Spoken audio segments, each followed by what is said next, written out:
What is up, y'all? I am back. We have another episode. It's Roundball Ramble. It's going to be on our roster reconstruction feed as well. Very special guest.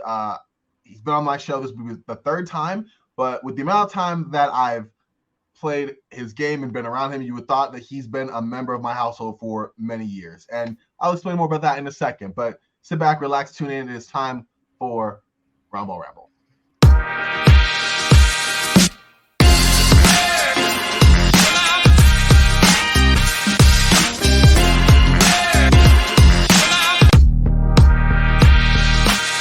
Video, folks, you got the intro. Like I said, it's going on my Ramble feed and my roster reconstruction feed because I'm talking to one of the kings in my personal book of games, basketball, the GM itch, the roster reconstruction philosophy that I believe in. He is the creator of the game Basketball GM, which I know I say at least once every other show, but it's true. I love the game. I love this guy as well, Jeremy Scheff.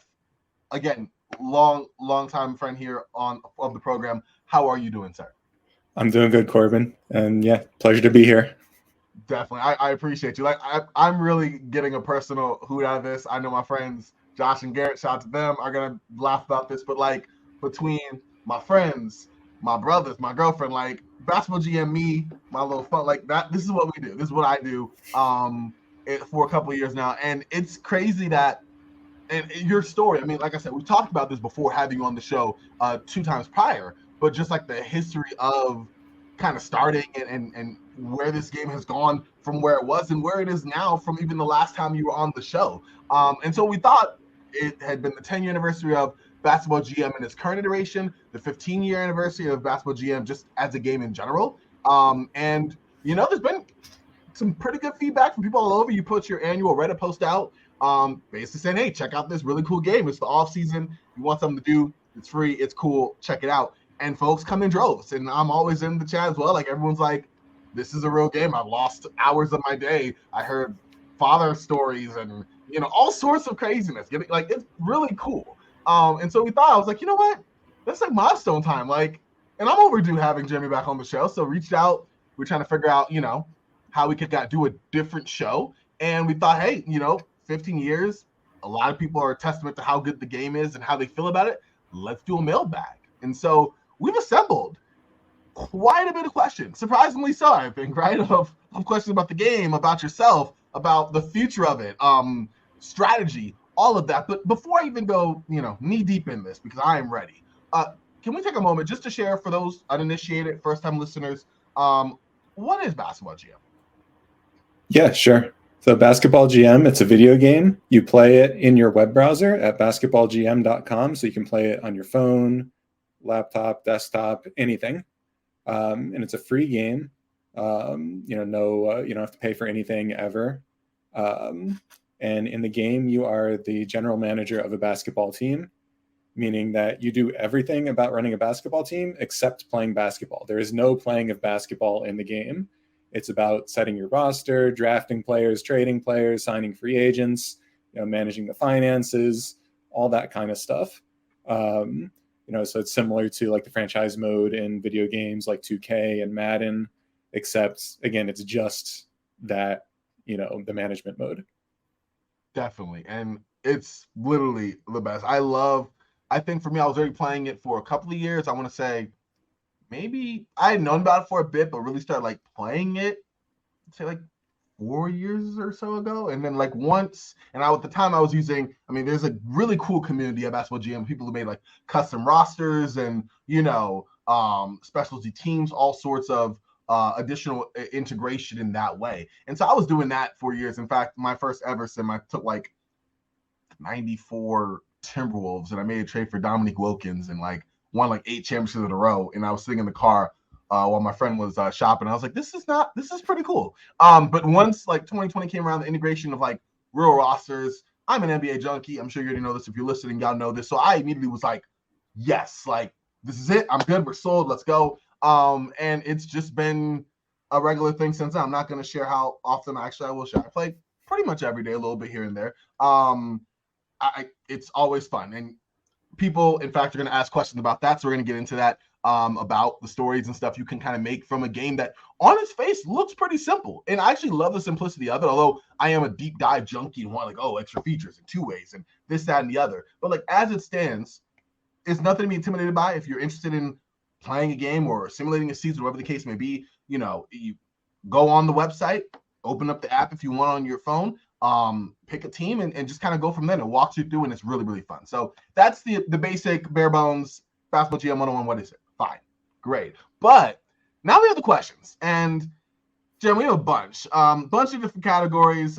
You know what? I was going to just go down the line, but actually, yeah, I think I will. I was going to do like a cat. Like, do you want to pick one from a different category and we just kind of work our way through? We had a mess of questions from Reddit, from Discord, a few people on Twitter, and I just compiled them and I put them in some general sections, whether it's Basketball GM memories, the future Basketball GM, miscellaneous questions / strategy about the actual game, and then questions about you yourself, whether it's, how do you feel about playing the game, why you picked the name you did on Reddit, all sorts of interesting, fun little anecdotal questions. So I will leave the choice up to you as the guest, where you would like to go first.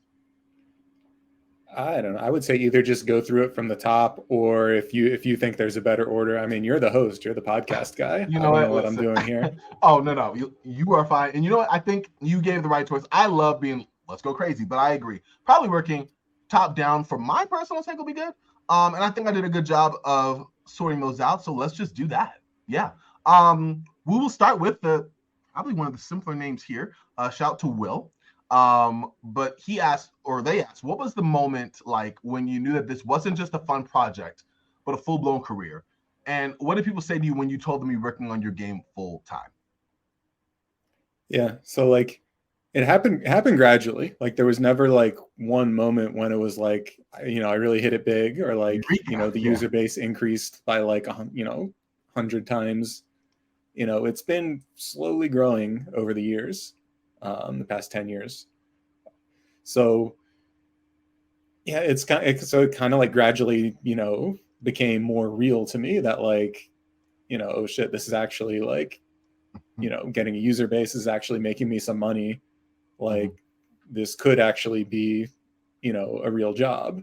And then I was actually pretty close to like pulling the trigger and quitting my job and doing it full time. Like when COVID happened.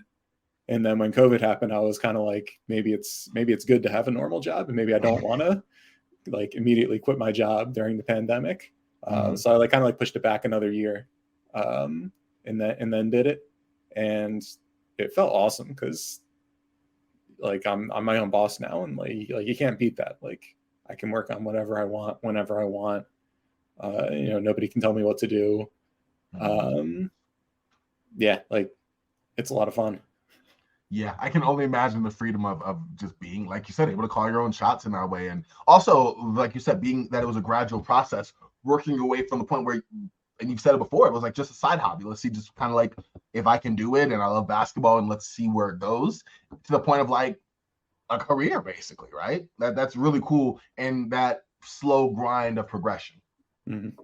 Definitely. So that was a good question. There are quite a few of those in that line or in that vein, which I thought was interesting. Definitely a lot of people are interested in the process. And let's be real, it's really kind of cool to be like, hey, I made something and boom, now here we are, 10 years later, and this is my thing. Speaking more about the game, Mr. Fluff asked, what is your personal longest or most memorable BBGM save? I'm going to start saying, I'm just going to say Basketball GM for everyone listening, but what is your longest or most memorable save file? Yeah. So I don't really play it very much these days, and I think there's some other questions about this as well. But like it's probably to be expected. Like if I've been working on this for 15 years, like at some point, like the magic goes away, or like I know how everything works internally, or I've played it enough or something. So like I don't really play it these days, except when I'm like testing it. But I used to play it some, and I don't think I was. I'm sure a lot of people. I'm sure Corbin's better than me at it, and probably some of the people listening as well. But definitely there was one memorable save file that I had, and this was like years ago. It's probably like 5+ years ago. But I had it's that situation where you have an aging star. He's not what he once was, and you want to get him another ring before he retires, right?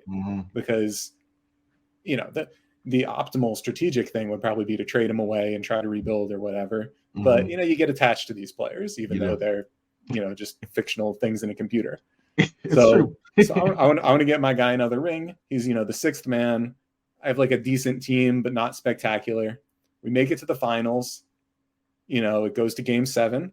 Mhm. In game 7, the aging star, sixth man off the bench, gets a triple-double, and we lost. We still lost the game with the triple-double. No. And then immediately after that, he retired. And so I wrote the retirement code, so I know what it checks to see should a player retire, and it checks, you know, how good their ratings are and how good their stats are and how old they are. It doesn't check, you know, did your team let you down in game 7 of the finals? It doesn't look at that. Yeah. But then in my head, it just feels like, you know, they let him down. He felt like he couldn't do it anymore. It was like that Kevin Durant burner tweet, like he can't win with these cats. Like he was probably sending out burner tweets like that. Like, of course he had to retire. Yeah. Oh man, that is definitely memorable. That is wow. It's funny, like you said, it being a game, but yeah, I have countless like stories or teams that I'm like really invested in, or like you said, almost I'm the king of. In fact, you have a quick aside. Basketball GM also has a list of achievements you can get for choking game 7 in the finals, which I've done a few times, or winning 70 plus games, which is gratifying for me. I feel like I'm on the team when, you know, my roster does this. There's different achievements, both good and bad, for longevity, for team achievement. If you're able to win championships under a certain payroll, if you're an expansion team that wins a ring within the first 3 years, there's so many different achievements you can get, and they're kind of fun to check. I'm the king of building this really cool team and just getting the wrong matchup in the first round and losing and just lose and like being like, what? Like I'm one of those people that if it's a close series, I will like simulate each game and just try to watch. And maybe I'll skip the quarters. By the way, that was a godsend feature. Just to like see where I'm at, and if I can just skip to the end, I'm gonna win, or if I have to really pay attention to what's happening. And there's been so many times where I'm like, oh, that team's nothing. And I'll check my regular season record. And yeah, we lost them a few times, but it's the playoffs, baby. You know, we're gonna max out these guys, and it's gonna be great. And then we lose like 4 games to 1. I'm like, wait, what? Like timeout. And now I got questions like, well, maybe you aren't that good. Now you're a free agent. You're gonna cost a lot of money. You want the max? Did you see your playoff numbers? Like I'm one of those guys. And so like then I gotta make tough decisions. It's great. So yeah, I definitely great question, Mr. Fluff. A sir had a similar one. I think we put that in the same boat about the favorite moment or experience. Although, is that your favorite moment playing the game, Jeremy? It might be, although this question also says while playing or creating basketball GM. That's an important. Yep. So I can give a different answer here. You definitely could. So, because I definitely know my favorite moment creating basketball GM, and this was years ago. This was probably 5-6 years ago. I called it Project Iverson, and if you Google it, you can find like my blog posts about it. If you Google like Project Iverson basketball GM, but basically what I did was rewrote like a big part of the internals of the game and made the whole thing run way faster. Before about 5-6 years ago, the whole game was just a lot slower, a lot, you know, not as pleasant to play. And the cool thing about this you know, this project, I guess, whatever you want to call it, was it took a while. Like it was hard. It took me like 2 weeks to do. And I think I wound up taking like a week of vacation time from my job to finish it because I got so excited halfway through, and I was like, I gotta buckle down and finish this. And then I wasn't totally sure if it was really going to work until the end because I was ripping out so much of the game that like it wouldn't even run until it was like completely finished. And then when it actually finished and the whole game ran like 10 times as fast as it did before, like, yeah, that was very exciting for me. And I think for, you know, everybody who was playing it back then, it might've been a little before your time, Corbin. Just a touch. It was what's funny though. Yeah, just a little bit. Because I remember actually, it was before I was playing it regularly for sure. Because I still remember playing it when it was like the very simple cartoon face. Yeah. Like, you know, and the boss coming back and they had unrealistic expectations and they're going to different flights and they're like, by the way, win a championship and make this much money. I'm like, what? So that was a while ago. But yeah, I didn't start playing until like 2017. And also, if you're listening and you would like to know, listen, the original game is in. I think you put in your website like a post about like the improvements and milestones, and you still have like an original version of that game there. Yeah, you can find the old version of the game. If actually you can find the version from 10 years ago that like I had initially like released on the internet. That was kind of like the first time people started playing it. If you go to old.basketballgm.com, that is the game from 10 years ago, and it's extremely bare bones, but Well, there you go. It does still work. Is it before Project Iverson? Yeah, it's from way before. That's from 2013. So you could so yeah, you could definitely, there you go. If you want to test in real time, I can tell you for a fact, like you said, I simmed through it's one of the quicker simulation engines I've seen. I really just play this in 2K, but still. But leading to our next question, Ursa Wave, who wrote a few, but under this category, what were some of the best posts that you've seen from the community throughout the years? And they don't know what best it means in this situation, just whatever posts that are in your mind from social media, YouTube, Reddit. And there is a very, I would say, a decently active community across Reddit and Discord for sure. I know that's why I kind of participated in that is always posting something. Yeah, that's true. Yeah, there's a large, there's pretty large communities on Reddit and Discord. If you go on Reddit, you can find like, people make like basketball GM memes and post them on the basketball GM Reddit. Like if you go there and look at like the top posts, you can see them. I don't know if it does much good to explain a meme on a podcast. I don't know if you want to get that much about that. Yeah. But if you're interested, you can look it up. And I'm probably forgetting some stuff, but actually one of the coolest things that happened from the community was actually on Twitter, where I see like a little bit of basketball GM activity, but not as much as on those other places. But on Twitter, and I think this was like earlier this year, some Brazilian guy, and not like some like super famous guy. He has like 1,000 followers or something, like nothing crazy.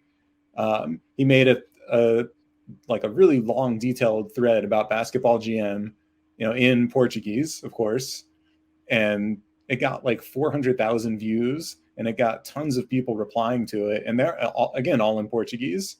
And it's like, how did that happen? Like, I don't even know. Like, it's like the beauty of the internet, I guess, that it's just all these people from around the world you can interact with, and like, Google Translate's good now, so like I can actually see what they're saying and like understand it.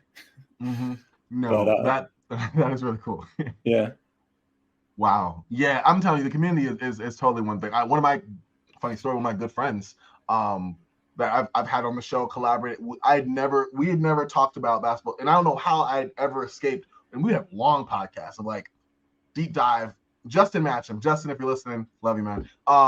We would go deep diving into basketball all the time. And so one time I mentioned like basketball GM, and I was like, dude, this is a really cool game I've been playing. He's like, oh yeah, man, like my laptop is slow because I'm like 900 years into this game, and I was like, oh my God, you too. And then we went from that point to comparing rosters and all sorts of things. So yeah, that's cool. It's always fun to see posts. I think it's especially fun in the basketball spaces I'll be in sometimes to see people I'm vaguely familiar with being like, oh my goodness, like that's really cool. Like someone I'm fortunate to say is a buddy of mine, Seth Partnow, works with the Athletic and works with Milwaukee Bucks.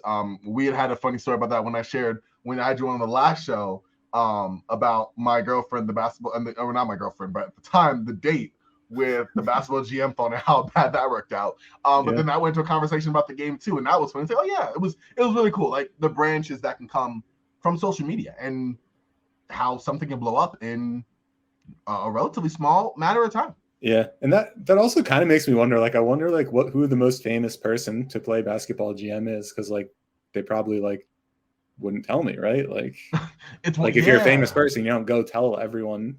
Every single time you do something, you don't go tell someone about it.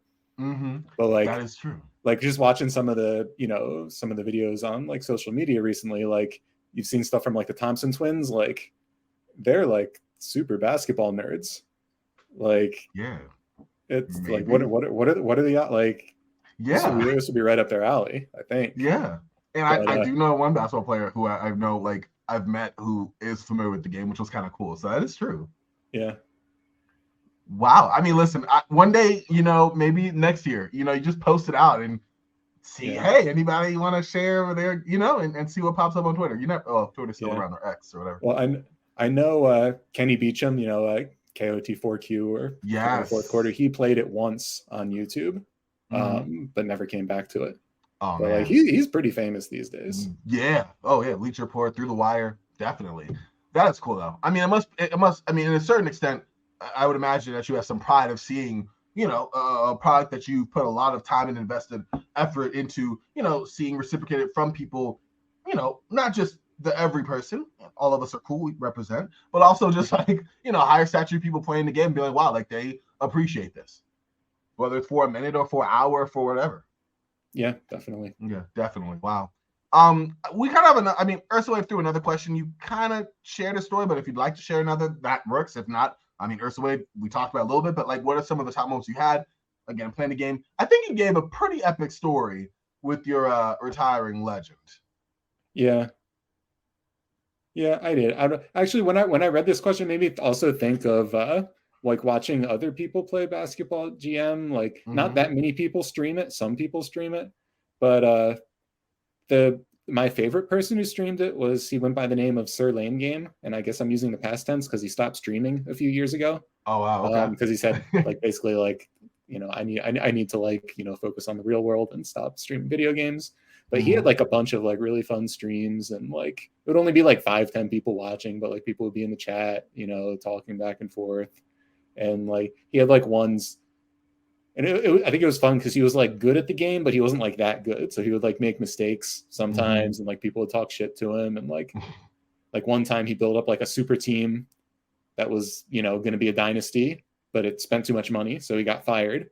And then you have to spend the next decade competing against the team that you built, but you don't work for that team anymore. And like, that was a fun stream. That is funny. I've said for years I'm gonna want to do one, and I have to, because that's hilarious. So I've had that conundrum too. Like, you're winning games, or even worse, you're not winning games, and you're gonna get fired. Like, it's just writing on the wall. It's been 2 years. That graph actually they put a couple of years ago showing your downward trend in certain areas. Immensely helpful, because at first you just knew it was coming, you just didn't know when, But with the graph, it's like, okay, and I tried this and it worked for a minute. I don't know if you put a workaround around it or if it just stopped working. I was like, you know what? Fine. Like, screw it. I'm losing my job anyway. Who are the fellow worst teams here? Let me trade all of my assets. Like, what are the odds that I will get one of those teams and then be able to rebuild again? And it worked for like 2 years, and I felt really good about it. And then they just stopped, and I was like, crap, this is gonna be bad. And sure enough. Yeah, no, I think that would still work. I think you could still get away with that. Yeah, I never thought of that.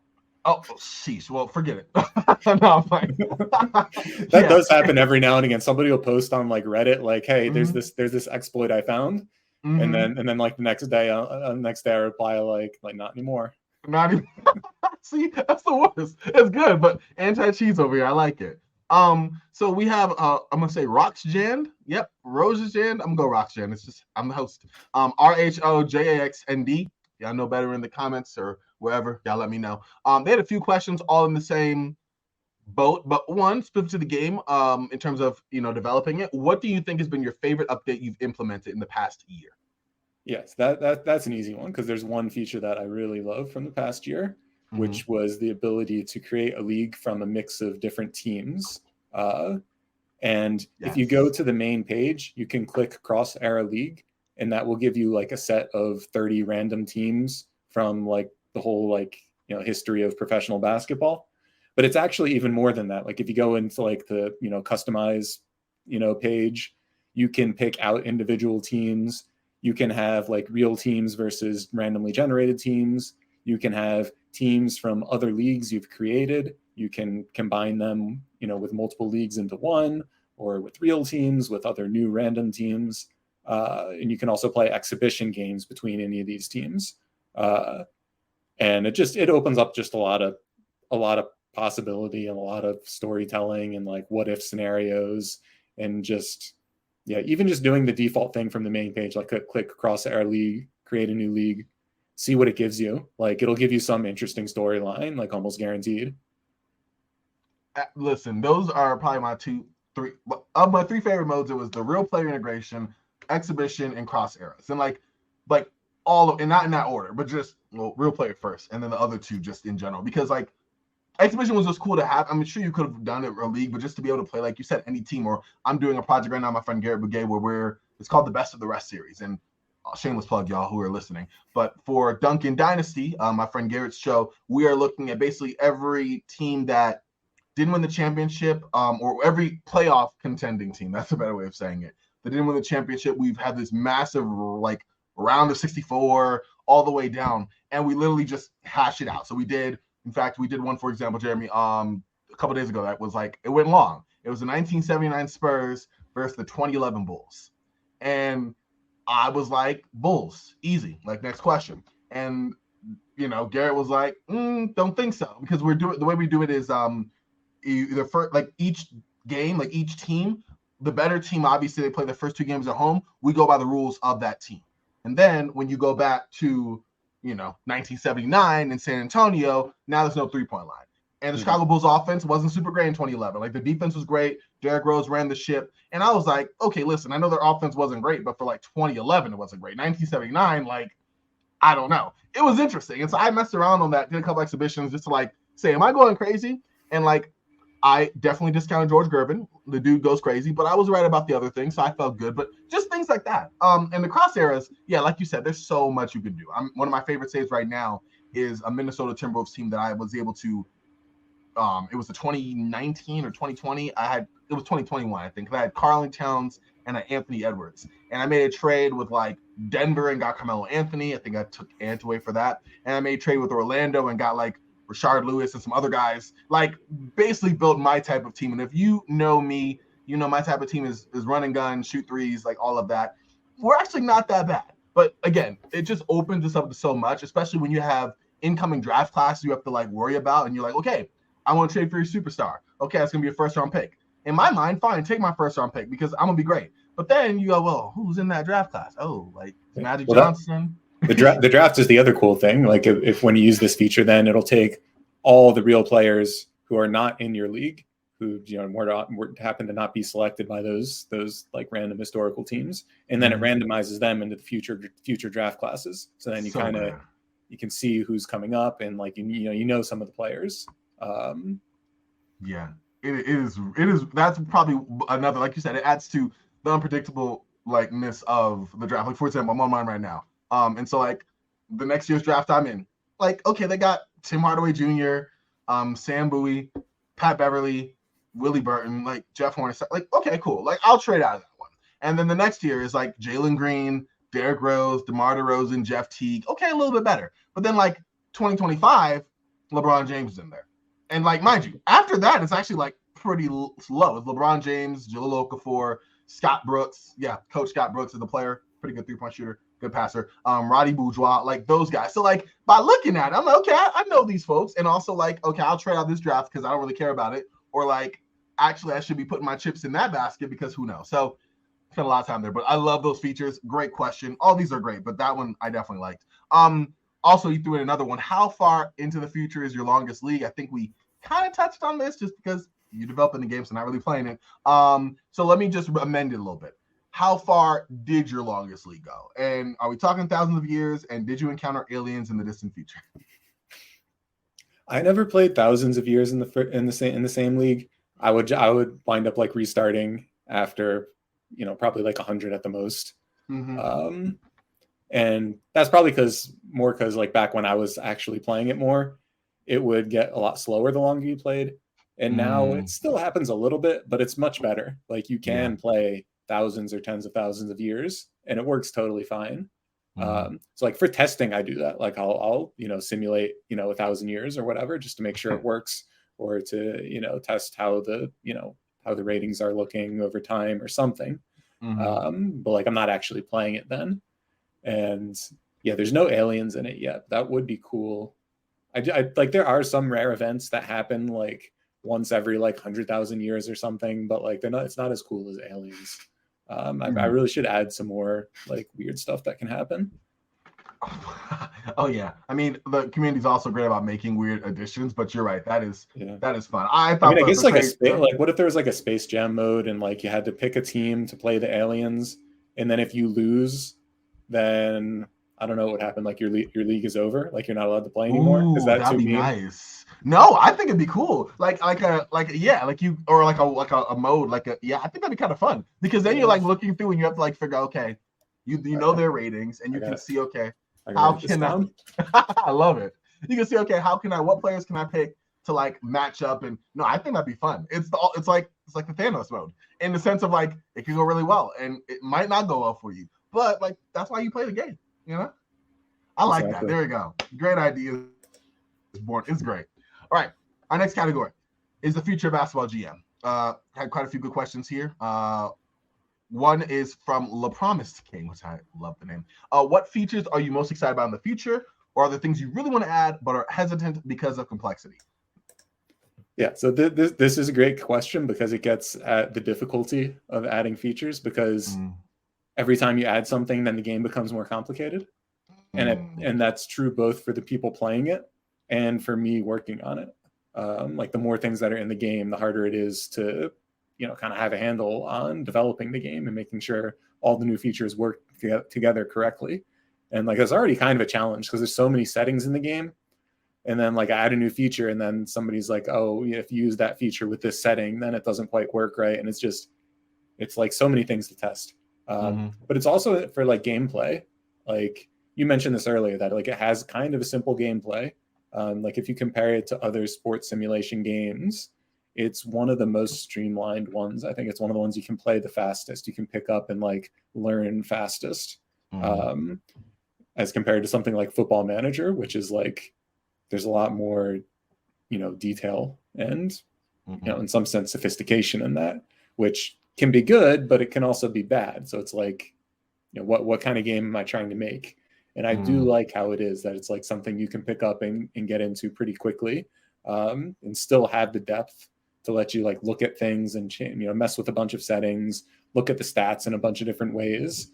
Like the depth in that regard is pretty good, but the depth in terms of the actual core gameplay being simple, I kind of like.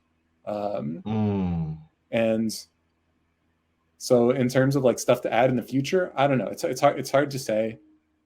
I think the biggest thing I could do to improve basketball GM would be to do like some kind of revamp of the ratings and the simulation to make it feel a little more realistic. Like it's like somewhat realistic now. Like if you're like a new user and you play it, it'll probably feel pretty realistic.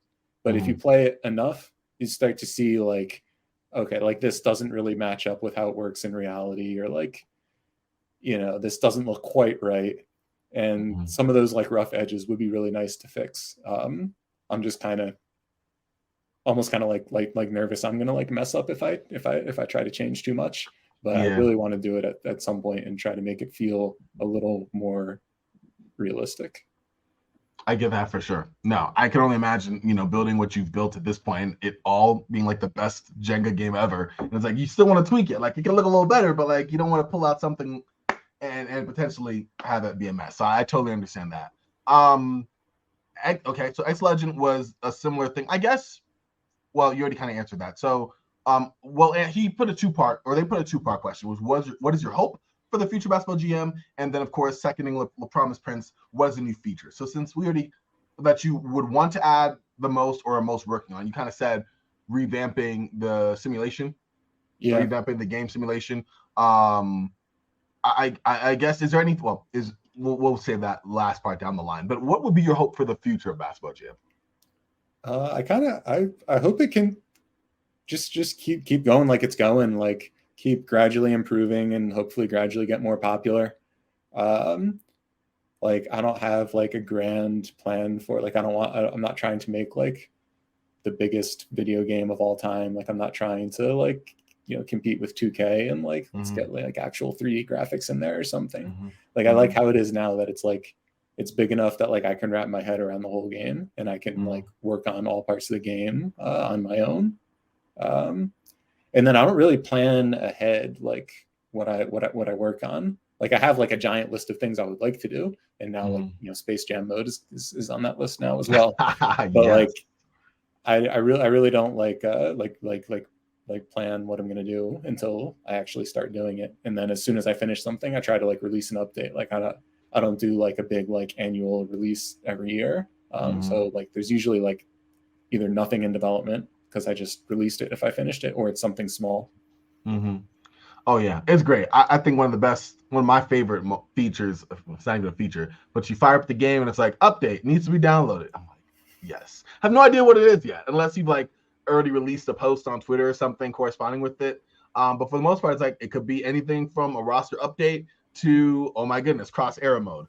Anything like that. And it's part of the great fun. Exhibition mode was the last one where I lost my mind. And I even knew a little bit. I think we had talked before that, and I was still like, any day now it's coming. And then it was great. So yeah, I love that. Greek Freak Fan and NYX6077. There we go. Both wrote similar questions. So I'm just gonna kind of combine the two. Which is, do you plan to expand Basketball GM functionality outside of browsers? Someone else said, are you also interested in going away off browser into console PC? Yeah. Although it kind of is on PC, but I guess they mean off a browser independently, its own little game. Yeah, but for all those questions, basically, no, I'm not planning to do it. I'm not saying it could never happen, but like something would have to change, because it's really just trade-offs. Like, there are advantages to making a video game the way people normally make video games. I mean, that's why most people don't make browser games. Like, when you're making something inside the browser, you have a lot of extra constraints for how you build the game, and it's pretty annoying to work on. But then again, like, a lot of that stuff I've already figured out. I already know how it works. And then the browser also gives you a lot of advantages. Like, you can play the same game anywhere. Like, it works on iPhones, on Android. It works on laptops, on desktops. I'm actually at my in-laws' house right now, and they have a smart fridge, and I've been playing it on the fridge this week, and it works. And then every time you walk by the fridge, and when the sensor goes off and notices somebody walks by, and then the Basketball GM pops up on the fridge. That is the coolest thing. There's no other technology that can do that other than like a web browser. Having your own web browser, it will run anywhere.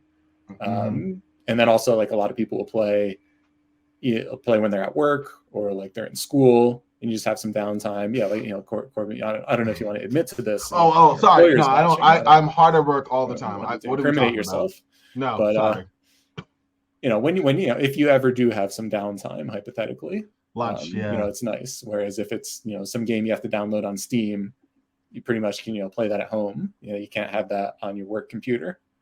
That is true.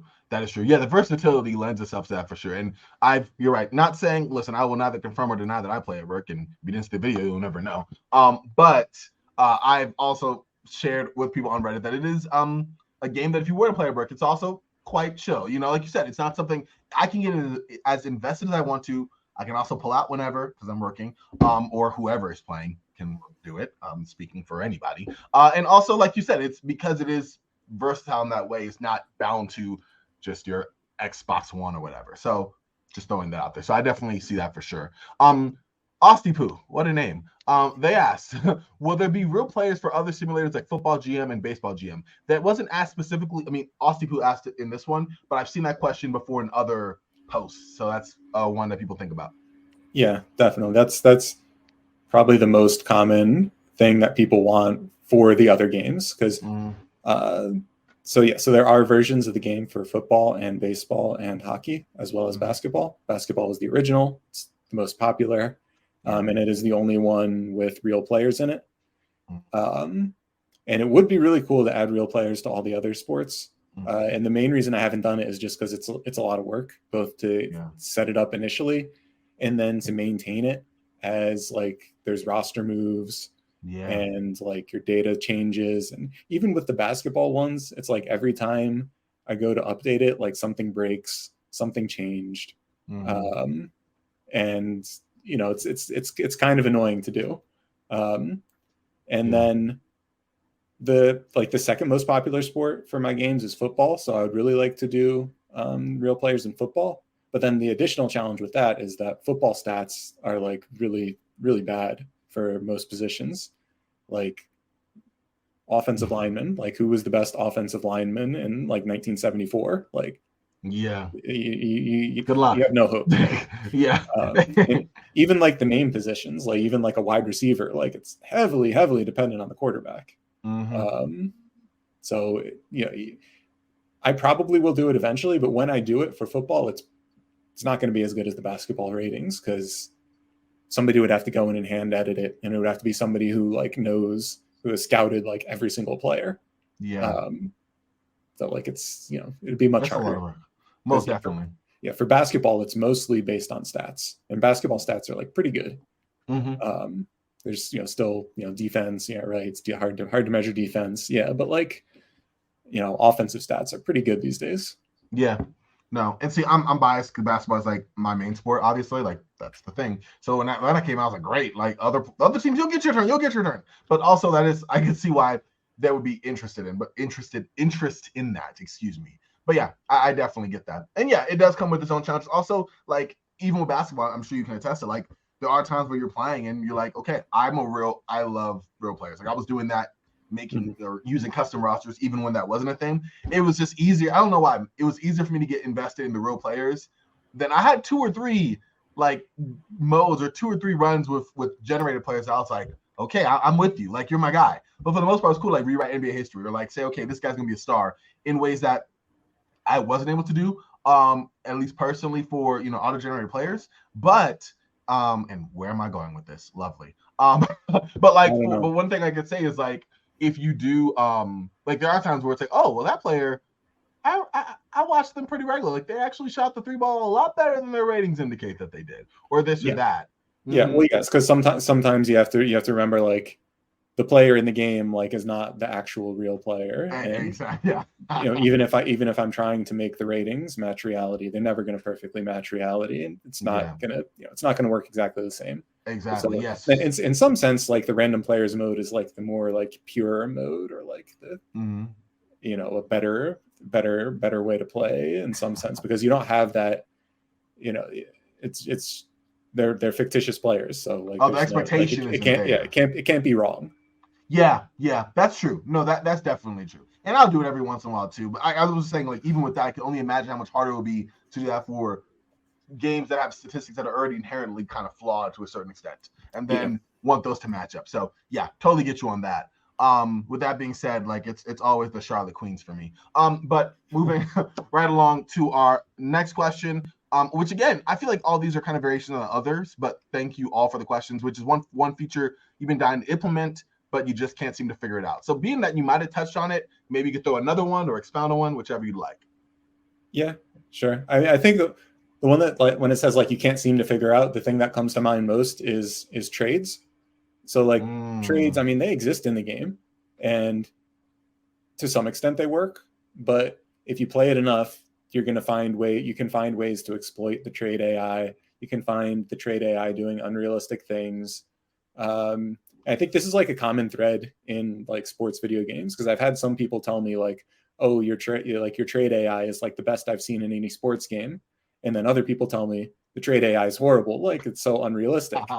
And I think the reality is like, it's just hard to cover all situations. Like if you think about in the real world, what a GM is thinking about when he makes a trade, he's thinking about so many things. He's not thinking about just the players in the trade or just the players on his team or, just the draft prospects in the upcoming draft. It's just like, it's like everything. It's like the entire league and a projection into the future. And it's just, it's hard. So like I've made some attempts at doing better with the trades, and it just feels like you improve some situation, you make another situation worse.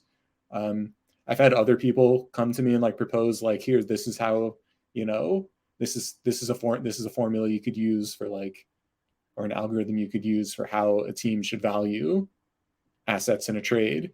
And it's always kind of the same situation that like in some ways it helps and in some ways it hurts. And there's always some edge case where it's a complicated enough situation that it doesn't quite make sense. So like, yeah, trades are really tricky. Yeah, it definitely sounds like a delicate balance to pull off. And I've been on both ends of that. Sometimes I'm like, wow, yes, that's great. I feel good about this, like for both sides. I'm not always trying to rip off the AI. Like I want sometimes there to be some level of give and take. Other times I'm like, are you really going to quibble over this first rounder? Like, do you see who I'm giving you? Or like, that's what you're going to draw the line on, or the ones who's like, fine, we'll make the trade. Give us every first round pick you have. And it's like, yeah. For who? So I'm with you.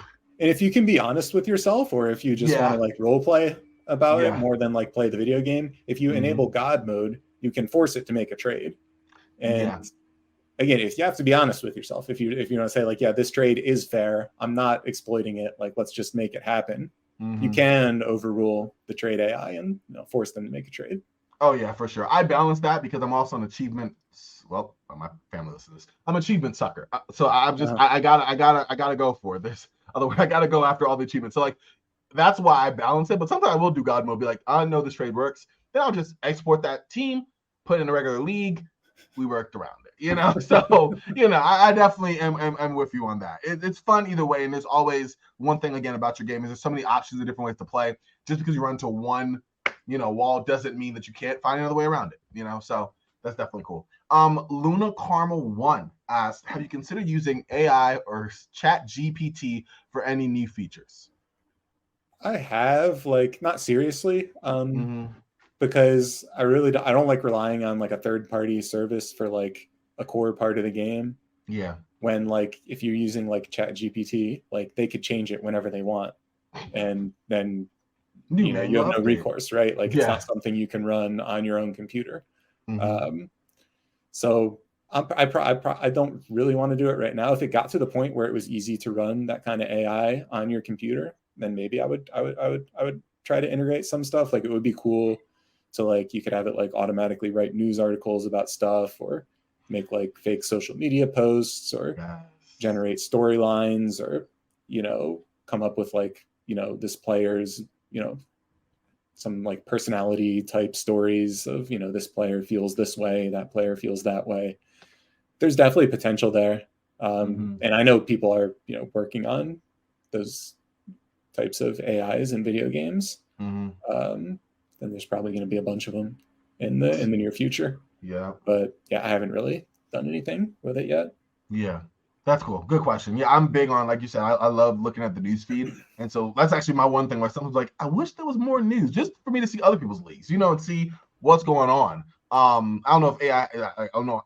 I'm not the gaming person. I just play, so I don't know like what goes behind that. But I know for a fact, like as far as immersion goes, yeah, it's really cool to be able to see more about the leagues you're playing, and like, okay, cool, keep an eye on this guy, whatever the case may be. And like on your own, you kind of can do it now. Like I've seen some people that have done this. They'll like copy paste, like this is my player's like biographical information. These are his stats. Like, can you like write up something about him, or like can you write me a news article for his retirement, or stuff like that. Cool. And like Chat GPT will do it, and it will do like a pretty decent job. Oh, that's not bad at all. Okay, I might have to mess around with that. We'll have to see. That's pretty interesting. So we have another one. This came from both Luna Caramel and a few other folks. But do you ever plan on making a Zen GM game for soccer / esports, like for MLBAs and MLBA and FPS games? Yeah. So for soccer, I mean, that would make sense to be the next sport that I do, because it's got the other four major ones. It's the most popular sport in the world. So I mean, arguably, I should have done that before any of the ones I already did. I just don't know soccer as well. And also it's not as like statistics driven, at least that's my impression. Like they don't really have great statistics for like how well you do as like an individual player. I mean, you can, other than like people who score goals or stuff like that, but like a midfielder, like how do you rate them? I don't know. I would have to think about it, but like I ultimately, I guess it would be pretty similar to how hockey works, because hockey is kind of like soccer on ice. So it would be cool to do someday. It'll probably be the next new sport that I add, but I have no idea when I'm going to do it. And esports I probably won't do, because I don't have like a ton of interest in them, and I don't know much about them. Yeah, same. I barely understand NBA 2K League.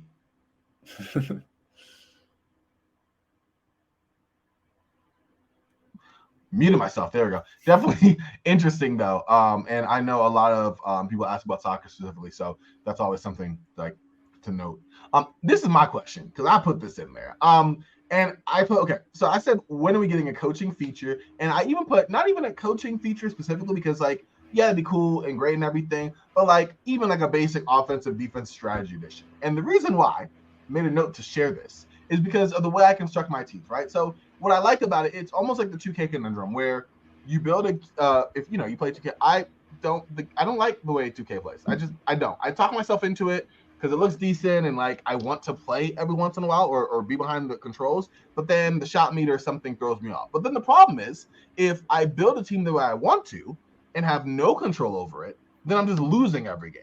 And then I have to go in and play the game to win. You know what I mean? So it's just like this give and take. With basketball GM is different because I know I'll tell you a line I'm using right now, like not right in this moment that we're talking, but just in general. I have a team with Chauncey Billups, Vince Carter, Carmelo Anthony, Rashard Lewis, and Troy Murphy. Everyone can shoot the ball. That's kind of my thing, right? Defensively, yeah, we don't have a whole lot of defense, and I get that as well. But then off the bench, I have more defenders. I have more length and wings. I don't really have a point guard because in my mind, Chauncey can handle the ball. Vince can handle the ball. The ball's going to go through Carmelo. The year of Rashard Lewis I have, he can go through the ball. Like there. But then if I play it, it depends because sometimes you can't make a substitution, or let's say Vince Carter decides to go 3 of 17. Or in the latest game I played, Carmelo goes 5 of 21. Get him out of there. Like he's cold. You know what I mean? Let me do something to like save the game, or am I just, he had a bad game, I lost. You know, something like that where I can put, hey, my team is gonna shoot more 3-pointers. And so I at least have a team taking 43s a game, which is what I would do, you know, with the roster I've constructed, than like them taking 17. It's like I have all these 3-point shooters for a reason. You know, like I'm curious, have you gotten a question like that? And just like, no, I mean, people have asked about coaching, and I wouldn't complain, but at the same time, just like a way, okay, I have this team here, but even GMs will be like, hey, I hired Mike D'Antoni to play the way I want. Or if Jared Moore is a coach, you kind of know what coach he usually hires, unless it's Doc Rivers, and how that goes.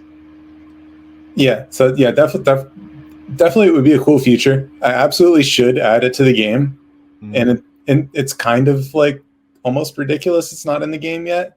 But like the reason, like the excuse, I guess it's more like an excuse than a reason, is that like I'm concerned about like the balance of the game, because I feel like in games like this where you have settings like this, like you as the user, like how do you know what the correct setting should be? Like how do I know, like, you know, should I crash the offensive glass or get back on defense? Like, okay, I could give you like a button or a slider to pick, but how do you know how that impacts your team? What feedback does it give you?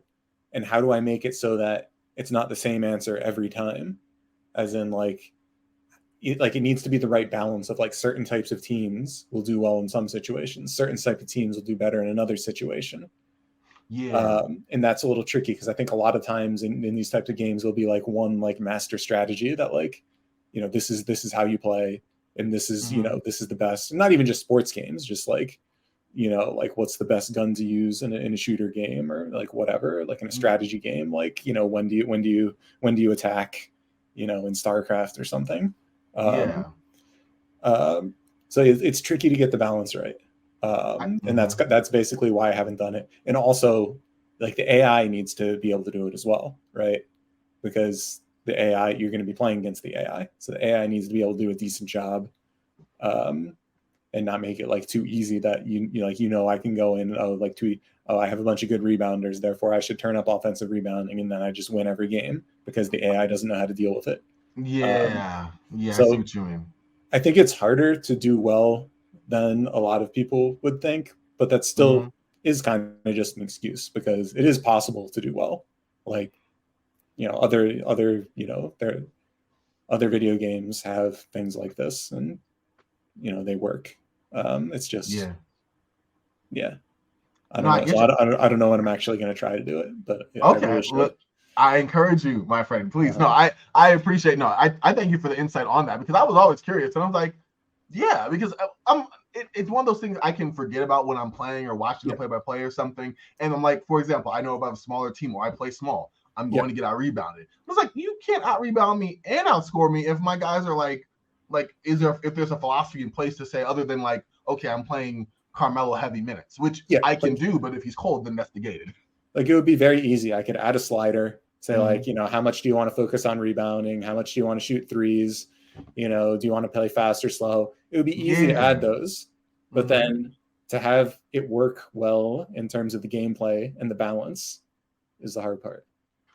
I get you. Well, I will tell you this right now, live-ish. I volunteer as a tester. Okay, let me know whenever. I'm here because I'm with you. I definitely understand that. I didn't understand before you went into it, I guess, the balance of doing that, but it will be so cool. And it would also give me a little more margin of error for my teams that are inherently flawed. I play a Don Nelson, people familiar with Don Nelson. It's unorthodox lineups. It's a lot of spacing. His teams didn't go very far ever. Second round, but they had some fun, memorable teams. It's that sort of thing. And it'll be kind of cool, to be the GM, be like, hey, I want to play that way. And if I'm going to go down with the ship, then it went down my way, But yeah, I'm with you. I appreciate the insight on that for sure. Speaking of that, we're going into the more miscellaneous question category, but it's really more strategies. And Ursa Wave, another question here, said they asked, do you have a certain strategy or strategies in the game that easily makes your team a dynasty? Which I think, by the way, nice try, y'all trying to get the get rich quick question, but there it is. They mostly hope that their players improve every year.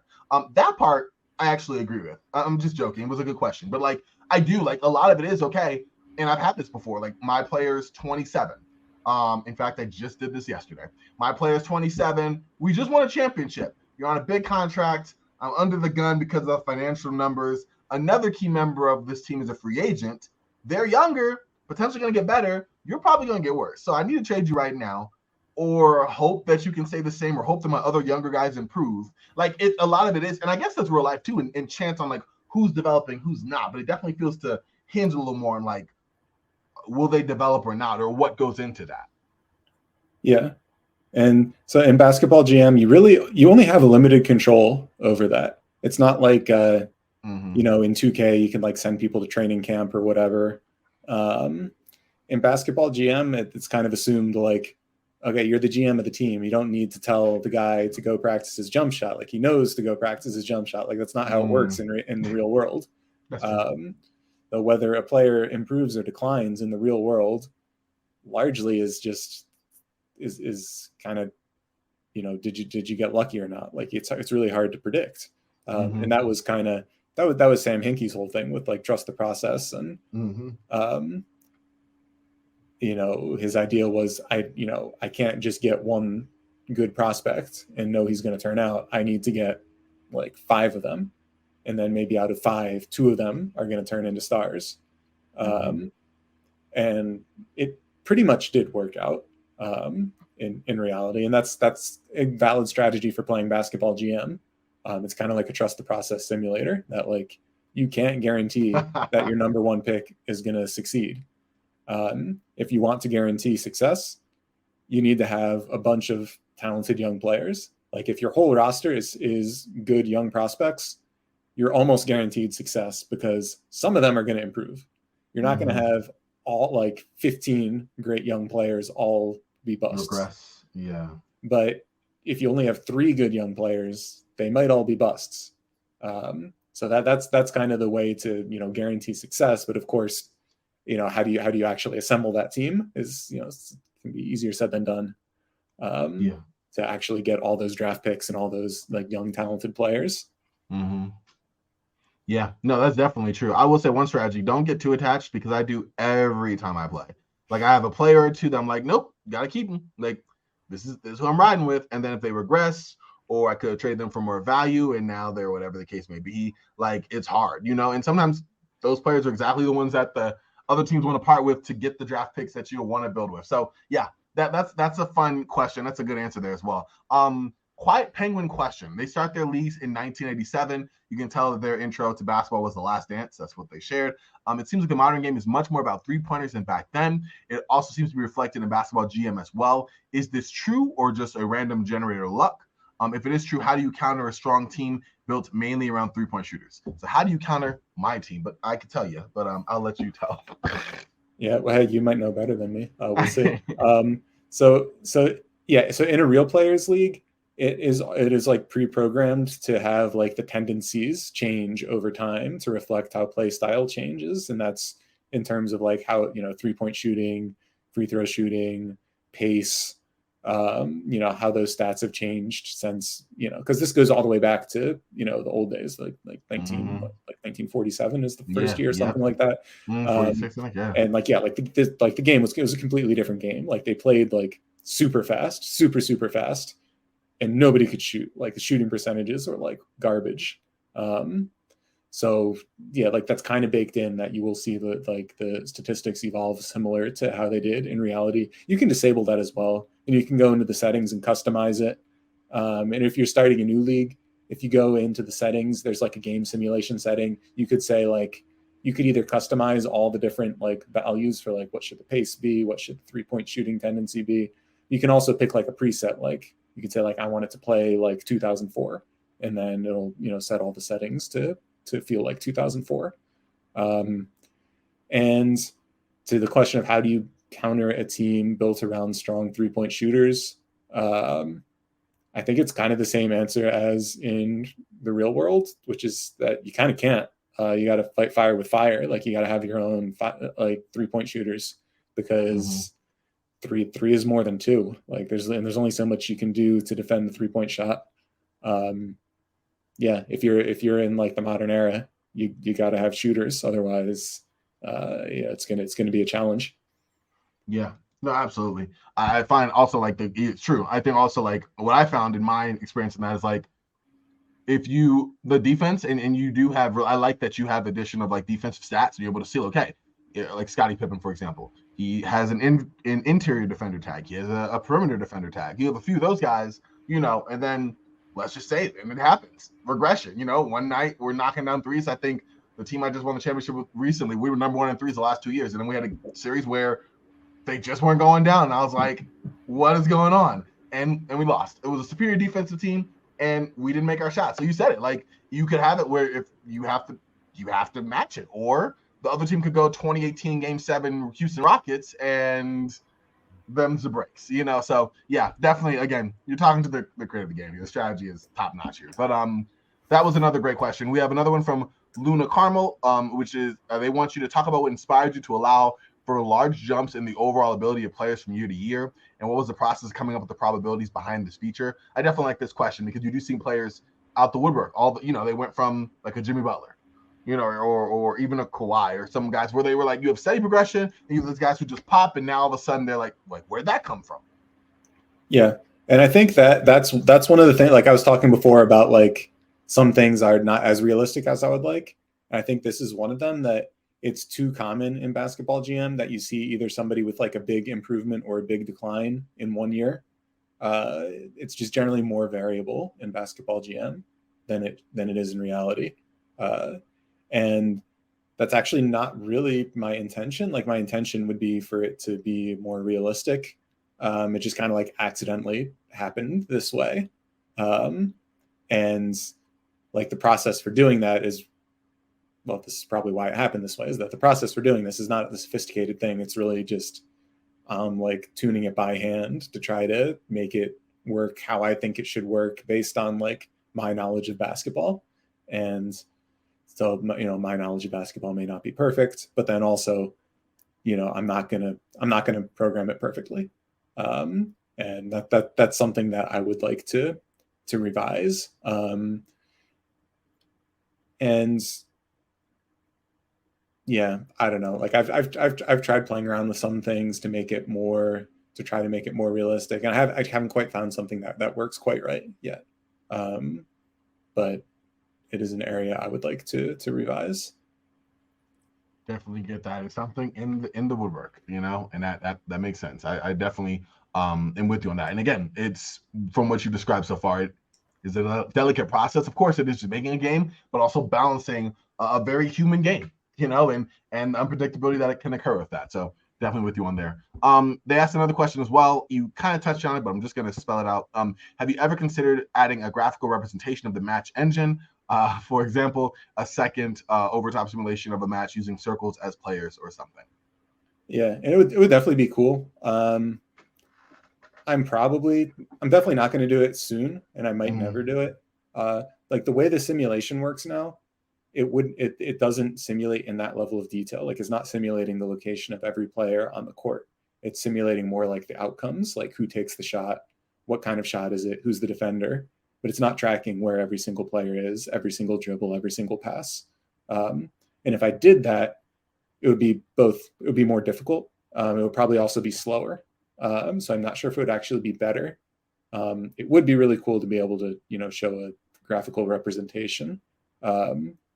And there's actually another basketball sim game out there called Draft Day Sports Pro Basketball.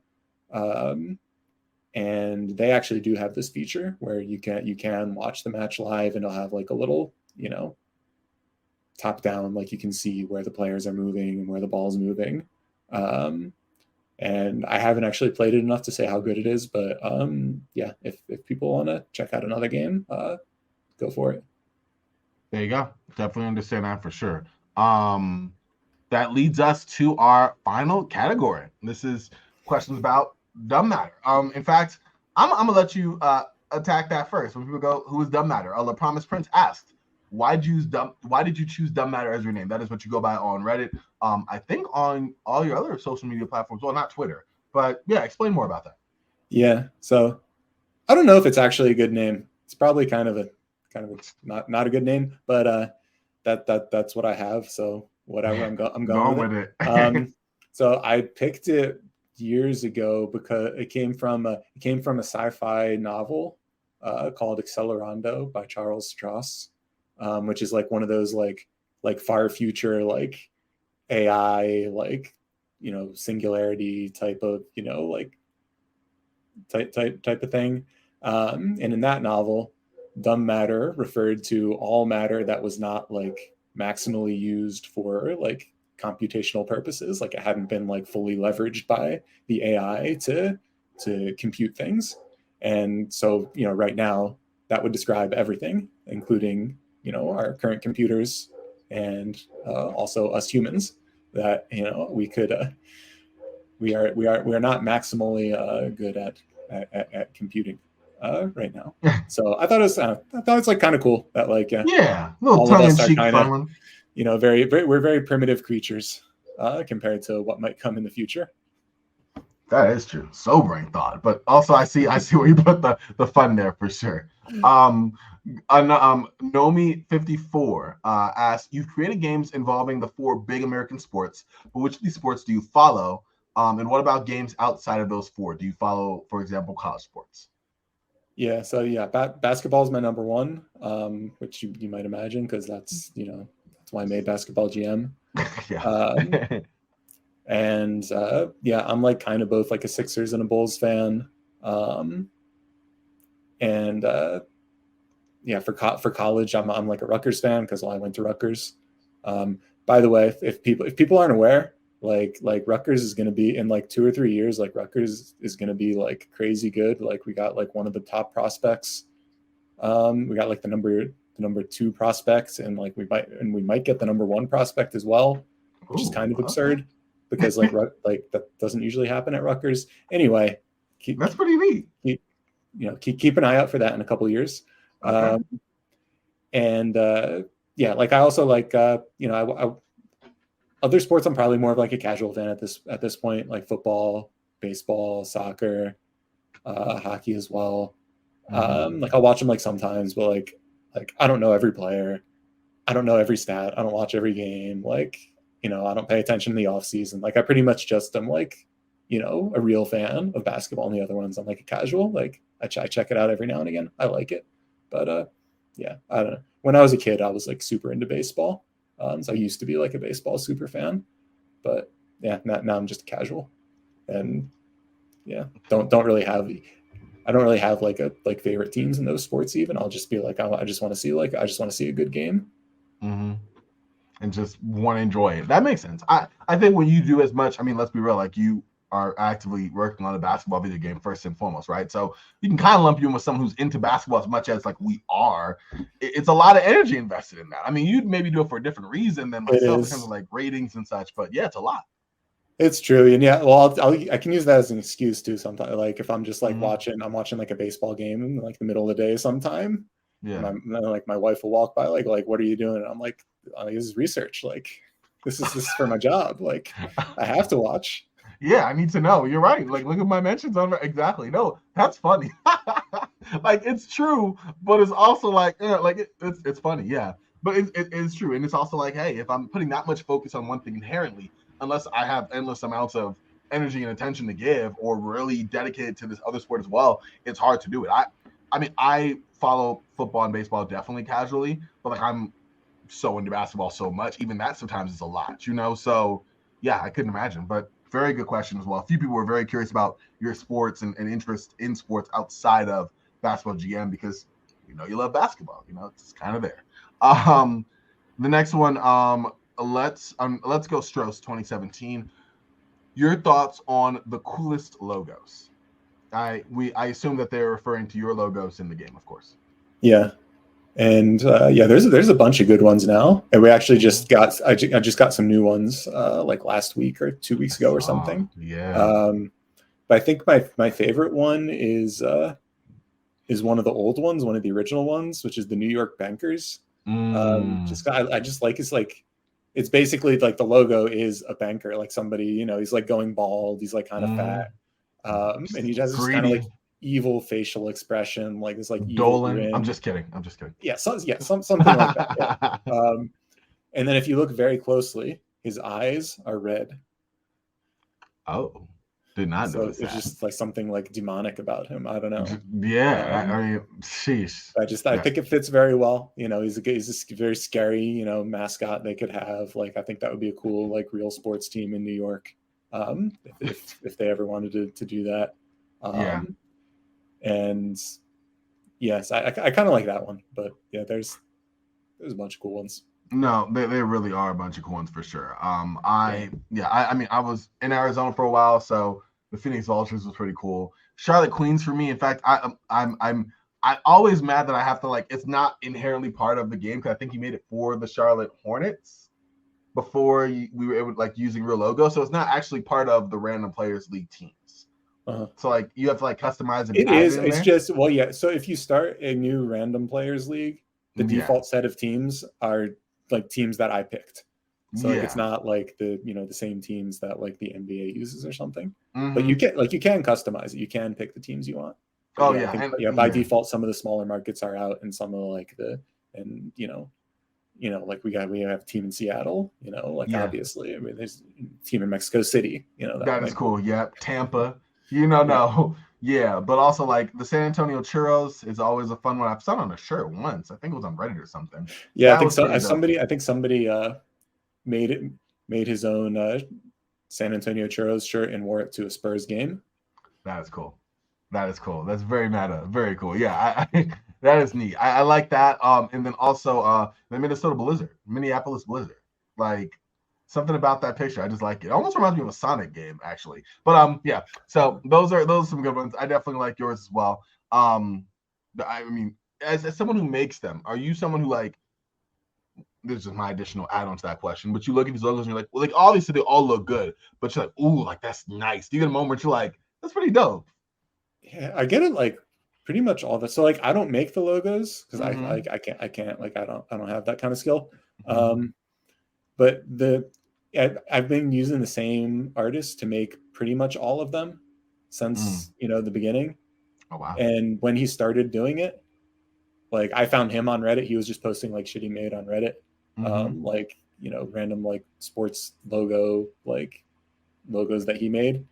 And I think he was like in college at the time, and so like, I got him to do them for Basketball GM because I was like, hey, I can probably like get it for cheap because like, and back then, like, Basketball GM wasn't making like hardly any money. So I figured like, hey, it can be a win-win. Like, but now he's like, that was probably like 8 years ago or something when that first happened. So now he's like, professional like designer, and like he's a lot better now than he used to be. So now whenever I like get him to make a logo and he sends it in, it's like each time it's like he's better than he was before. So each batch of logos, it's like, holy shit, like some of these are like actually like pretty nice. Really dope. Yeah, I can only imagine. That is, yeah, that's wild. And also really kind of cool, again, having that, not only like a relationship unfairly business for that long, but seeing like, wow, like they were good to begin with, and now like, what are we doing? So really neat. A few people asked this question. I think we have some wannabe entrepreneurs here in the chat. But they want to ask Quiet Penguin Gaming, ask, how do you, well, actually, I'm gonna ask that question first because we kind of, how do you make money how did you make the money to make this your job? The only ads they've seen are some tiny banner ads at the bottom of the Android app sometimes. There's the first game they played where they would gladly buy some merch, which we kind of already mentioned, like as a thing that'd be kind of cool, from their favorite team, which is the Chicago Whirlwinds, to support you. So I think they're interested in how you make it and also how they can support. Yeah, sure. There's it comes from the ads. Like the money comes from the ads mostly. Yeah, and on mobile, it's like just like a small ad at the bottom. On desktop, there's like bigger ads, and so yeah, like I probably make more from the desktop version than the mobile version. I think I felt bad about putting more ads in the mobile version because I already feel like the screen real estate is at such a premium with this type of game, and to play it on mobile is already like kind of a challenge. And like any part of the screen you take up with ads, like you're really like diminishing the ability to play the game. So like right now it just has like the one little ad at the bottom. And you can also subscribe to a ad-free version of the game. It costs $5 a month. And then you just get no ads. And there's no other like bonuses or power-ups or stuff because that's just like a, philosophical thing. Like I don't like when, the games you can just, have all the microtransactions built in and the virtual currency and the loot boxes. And I think it really messes up video games when they start adding stuff like that. So in mine, it's just you pay $5 a month, you just get no ads. That's it. It doesn't change the game at all. Yeah, it's so cool. That like the philosophy is so cool. You get no matter who you are, you get the same core game. And then if you just don't want the ads, you don't pay for the ads, and you're not held back in any other way game wise. I love it. So continue. I'm sorry. Yeah, and it would be cool to like. I'm sure like a few people out there would buy some merch. I don't think that many people would. Interesting. But so like I would like to do it, but I'm just kind of like lazy. Like I have 75 different team logos right now, like, and I haven't seen something like maybe if somebody knows of a service like this, like let me know. But like I would want something like if I could like bulk upload it, like sell a T-shirt with all these 75 different logos on it. Oh, like TeePublic or something, Teespring? Yeah, but like that I could do it like all at once. Like when I've looked into it before, it's always like you have to design the individual T-shirt or something. And I don't want to do that 75 times because like one person is going to buy each, maybe at most. I get what you mean. What I've told people before is like, if you go to zengm.com/logos, you can download any of the logos and you can make your own merch if you want. That's what like the guy with the churros shirt at the Spurs game did. And like, you're allowed to do it. Like I give you permission. You can make whatever merch you want. And like, if you, take a picture, post on Reddit, that'd be cool. But like, do whatever you want. Because I don't think I would sell much of it. I don't think it would make much money anyway. But that'd be interesting. Yeah. Corbin, feel free. I'm about to say you were talking to the right crazy one. I'm gonna do it. I have to ask one question. Is like the basketball GM, like the logo you have with the guy, is that on there as well? Because like I would totally get something. It's not there, but you could just go to the website and download the logo from there. Just download the logo from that side. Yeah, you know what? That might be a thing. Listen. You know how I am about this. But yeah, that's cool. Well, good question. I was definitely curious about that. Shout out to Quiet Penguin Gaming, and also again, I think it's GM Gold. Yeah. If you are interested financially in that, no ads, same game, and you're also supporting, so all in one. Luna Carmel asked the same question. You kind of already answered it, so we're actually just gonna skip that one. But if you enjoy playing the game, or is it different because you know so much about what's happening under the hood? Actually, it is different. You said because you do know so much under the hood. But I would say I guess you do enjoy playing it. I imagine when you do. Yeah, it honestly has been a long time since I like actually get into it. But like, yeah, like, I mean, I know what it's like to get hooked on this kind of game because it happened. I mean, even before I made Basketball GM, I like playing this kind of game. So yeah, like I get it, but like, yeah, it's all. This is what I tell people now is that it's more fun. It's more fun to make a video game than to play a video game. So like it's not like work to make the video game. Like it's fun. So like if I want to do something fun, I can go work on the video game. Like that is cool. That is. I gotta say, I gotta blame you for something here. So a couple months ago, So I think it's fair to say I'm obsessed with the game. I just love playing basketball, and that's my thing. And this is just such an easy game to get into and everything. And a while ago, you had shared a book about a person who was addicted to this game, and it was really well written, but also hauntingly so. They like got reality mixed up with real life, and he was doing increasingly just horror. It was crazy. It was a mind trip of a book. I'm a librarian, so of course I read it, and I was like, oh, Did you have it in the library? no, but I was able to get it from another library. So we wow. we have a massive interlibrary loan system. So I got it from like Wyoming. They had it in their library. Wow. I picked it up, read it in like 2 days, and I was like, oh my god. Like, no, do I see myself as that main character? Not exactly, but like the type of I wake up, I'll be like, oh, wonder how I can fix this guy. I'm like, geez, I had a month where I didn't stop playing the game, but I was like almost like simmer season, turn it off. Like very I don't even want to say existential crisis like, but like, am I too deep in on this? Like, am I just this whole fantasy? It was a moment. So I finally snapped out by saying, you know what? I like the game. I'm functioning. I'm a member of society. Like, I'm okay. Like, I'm okay. And I still say every once in a while, but I have to blame you for that one great book recommendation, but also like, man, like that was a mess, man. That sounds awesome though. I mean, that's what a good book's supposed to do to you. It totally did. But yeah, that book is the Universal Baseball Association. Yes. By Robert Coover, and yeah, it's a hell of a book, and it's basically it's a guy playing a baseball like simulation game, and then like some like crazy rare event happens in the game, and it just kind of like sets him off, and like his like everything like spirals out of control.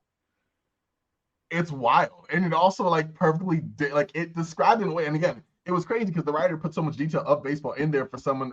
It's not a baseball book. It's like a I don't even know what kind of book I describe it as. It's a good book. That's what I'll say.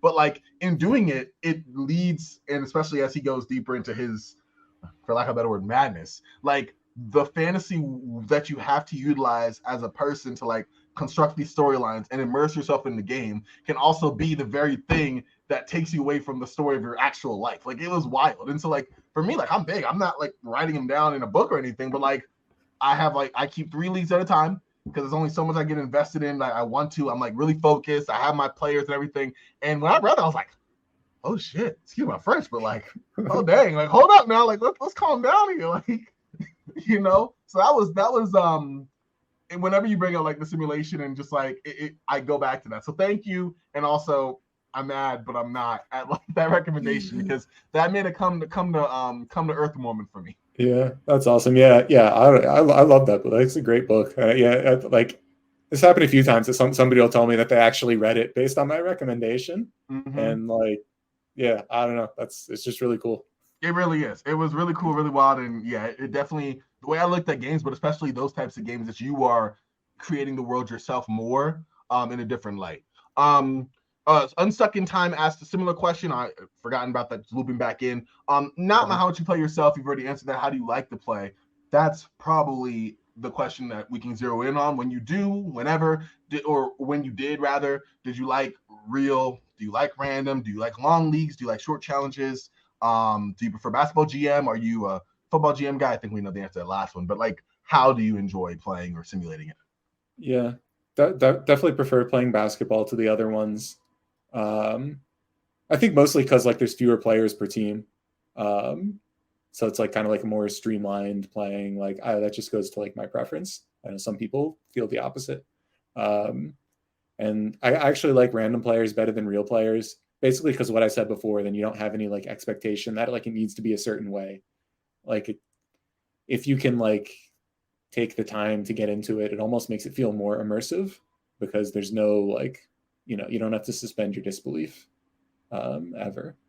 And I don't really play like optimally. Like I'm not trying to like super like maximize. Like I need to like have the literal best team possible or literally the most profit possible or win the most championships possible. I'm kind of just more like, I want to get a core together. I want to see what I can do and, you know, be a little sentimental. If, you know, there's a guy like, you know, give him a good career, which is, you know, totally fine because there's no actual way to win the game. So you can choose to play however you want. That's always fun to me. Yeah. However you decide to do that, it's up to you. I'm always trying to see, okay, how can I build the team that is more my style and just be like buck convention and win. And so yeah, I love that, this open-ended, you know, universe of it. And I like the way that you play it too, as the creator of the game and being, you know, the caretaker of, in a sense of like, okay, if I am going to play it, I do want to shepherd this player's career or make sure I'm doing right by this guy, or do a Tim Duncan San Antonio Spurs story, or, you know, a less successful version, apparently, Damian Lillard Portland Trailblazers version. You know, like you can kind of go whichever way you want. I am, maybe because I am dead set on the way I play, but I love this mode, but it does not love me, as my mom would say, is the challenge mode. Where, you know, and if y'all don't know, to the uninitiated, there is make an account. I mean, it's pretty great, but if you see your account, there are not make an account. Sorry, if you go to achievements rather, you're able to. I'm trying to remember what it is. Right? No, it's me, and then yeah, right, achievements. Then you're able to kind of see all the achievements. If you go to the bottom, and this is what I was asking as a separate mode entirely, like a separate tab to check on anyway. It's a rebuilds area. If you haven't found it, here you go. But when you do, you literally have, and I think it's really cool, all these teams in various modes of rebuilding situations. From real teams from history. Real teams, exactly. My fault. From the 1980 San Diego Clippers to the 2023 San Antonio Spurs, which really dope. And you get an achievement if you win a championship in your first 3 seasons, and you get a second level 2 achievement if you earn a dynasty achievement within your first 12 seasons. That's winning a certain amount of championships in a period of time. Now, I've only done this. I've played this so many times. Like, I'll click on team, start it, get frustrated, and then just quit and then move on. I've won 3 times. Now, twice was with the 2003 Miami Heat because you got lucky and I got LeBron. You know, boom. And then once with the 2009 Minnesota Timberwolves. And you know what's funny? That was probably my greatest feat. I couldn't tell you how I did it. Don't remember. But like, it's fun. Hey, I mean, sometimes you just get lucky. And so, you know, sometimes you didn't even do that good of a job, and you just happen to get lucky. You just get lucky. Exactly. And what I love about it, from a basketball historical junkie like myself, it's like, okay, if I go with the 99 Bulls, that is the year after basically everyone left. Jordan, you know, Pippen got traded. Some of your free agents left. Jackson's gone. Are you going to do, you know, what Jerry Krause tried and failed to do and rebuild through the draft? Are you trying to, you know, move your additional assets that he still had? They still had Ron Harper for another year. They still had Tony Kukoc for another year. Are you letting go of those guys and getting back some younger guys in return, or some veterans to restart a rebuild? You know, that sort of thing. Also, there's no coaching. You don't worry about any Tim Floyd as your coach, but that's a thing. Or if you are like the 1988 Phoenix Suns, they had just gone through a really crazy drug scandal in the 87-88 season, where some of their players were implicated in just like it was a drug situation. Jerry Colangelo was involved. It was really bad. And that was before they made the big trade that shook up their team by trading out, you know, by trading in for Kevin Johnson and trading out Larry Nance Jr. and letting go of Walter Davis, like some of those guys as well. So I definitely like those historical perspectives. And I'm pushing Jeremy for that to be like a separate mode just to find it easier, but not for me because I found it enough and I'm just not good. But I think it's because of how I play. And again, it's part of the fun of doing it. Yeah. Well, what I could also say in my defense is that it's hard. There may be too many features at some point. Oh. And then like you can't put every single feature on the main page, because then the main page becomes the settings page, and that's what the settings page is now. And so like it doesn't. I guess it's kind of bad when somebody can't find a feature and like they want it and they don't know it's in the game, and they like email me and I'm like, actually it's already in the game. You just have to go here, because like kind of that means that like the interface isn't good enough. Like people can't figure it out, but it also kind of means like I got a lot of stuff in the game, and to some extent it's unavoidable. Yeah, that's not a bad thing. That's great. I mean, I love it. I mean, from someone again who's played obsessively over the last 4 years, just seeing the amount of stuff that's there now compared to how that was there, just testament to the work you put in and how much content continues to be added to the game. You know, whether you want real play integration, and now you have direct links to Basketball Reference, right? Which makes it not just a game to play, but I've had times at a bar watching game with a friend, and we're talking about this guy's numbers, and I'm like, oh, I got it right here. And I'm not going to Basketball Reference. I'm literally clicking on the game, opening up the season, clicking on a player because it's going to connect. Like, just different things that have nothing to do with the actual game, but also kind of do. It's really interesting. But no, I get you there for sure. And it's a lot. Like, it's a lot of modes. There was a great review done on gmgames.org, if I remember, or gmgames.com rather. I think it's .org. maybe I was. Oh, okay. Maybe I got that mixed up. I always do. Yeah, probably is .org. I'm looking at it right now just to make sure. Yep, you got it. GMgames.org. So, and there was a really good, in-depth, like really deep review. Bless the guy who wrote that. Going into everything that they like, didn't like, all things about the game, and even breaking down all the customizations, the communication with you, and everything. And it's like they said, there's so many ways to play, and I'm like, amen to that. Like there are. So yeah, that's just a ton. Yeah. Also, just general shout out gmgames.org. Like it's a good website.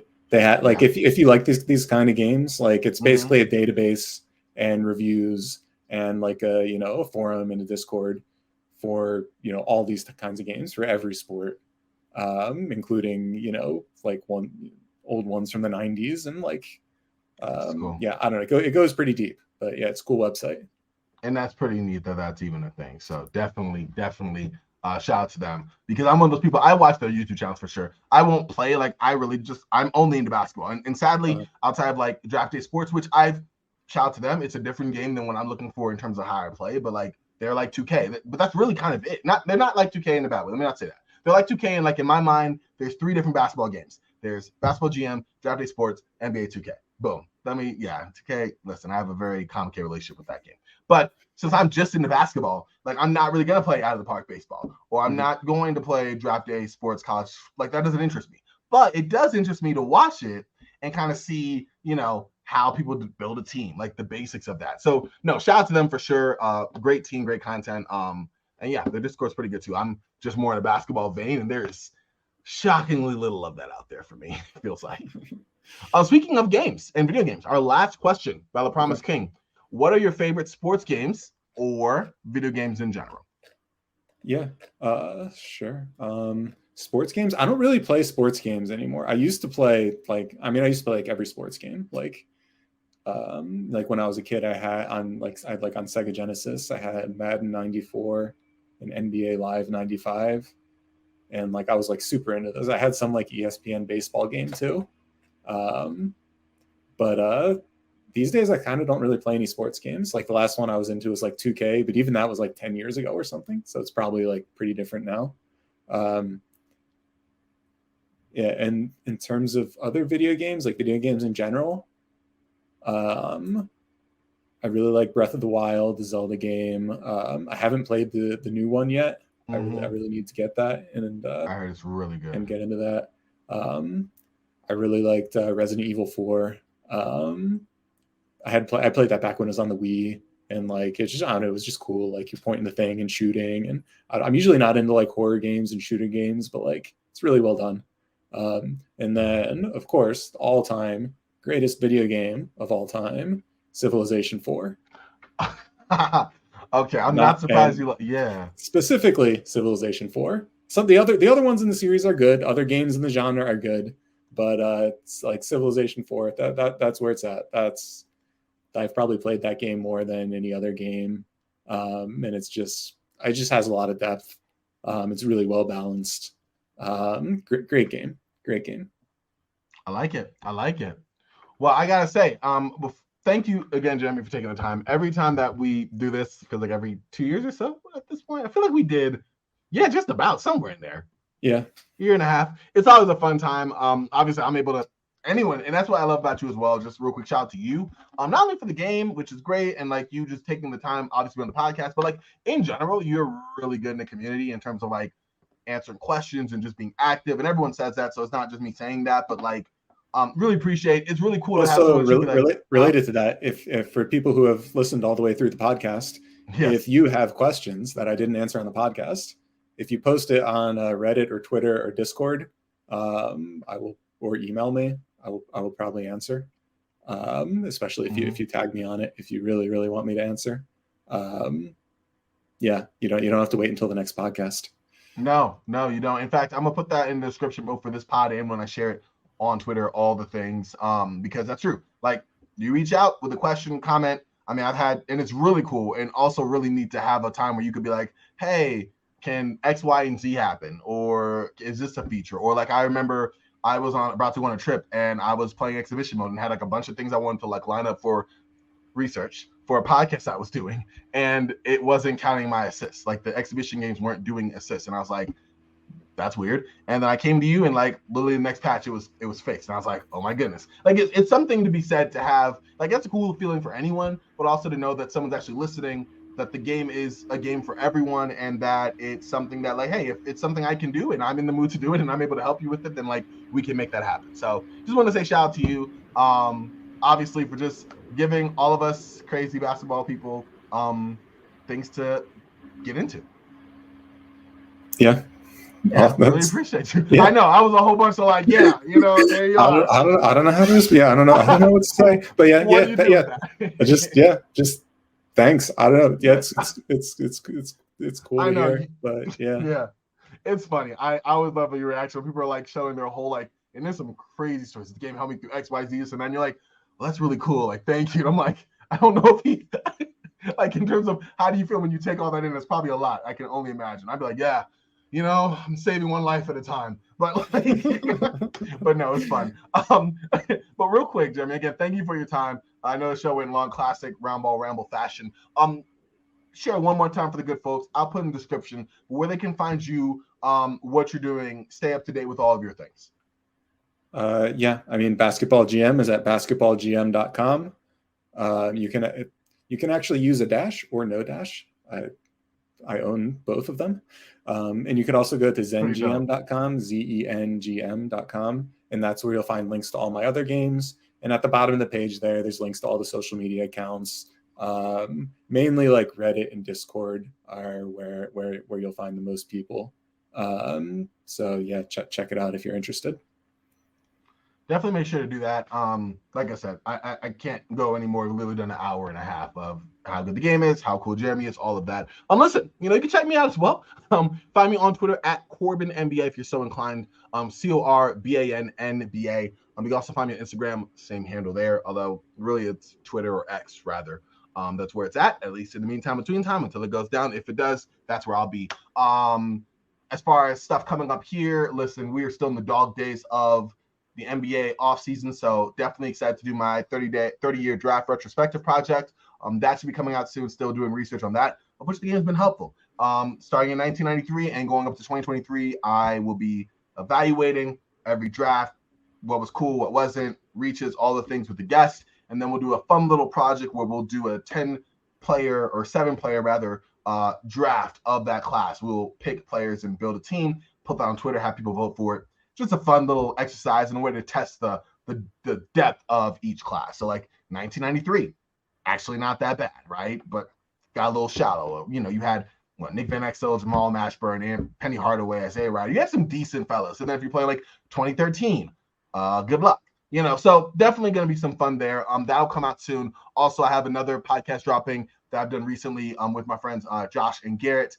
And that was talking about NBA. I think it was NBA philosophy that we talked about. Yeah, it was really interesting. No, we were doing we were ranking I forgot. Wow, so many pots. It was something in the off season. It's a really fun listen. Make sure to check it out. I'm doing a great job promoting my work, but we'll find that on Apple, wherever you find your podcasts. Roundball Ramble. But listen, y'all, this has been great. It's been a blast. Jeremy, again, thank you so much, sir, for your time. Really appreciate you. And for Jeremy, for myself, we are Frosty. Y'all stay frosty. Have a good one, y'all.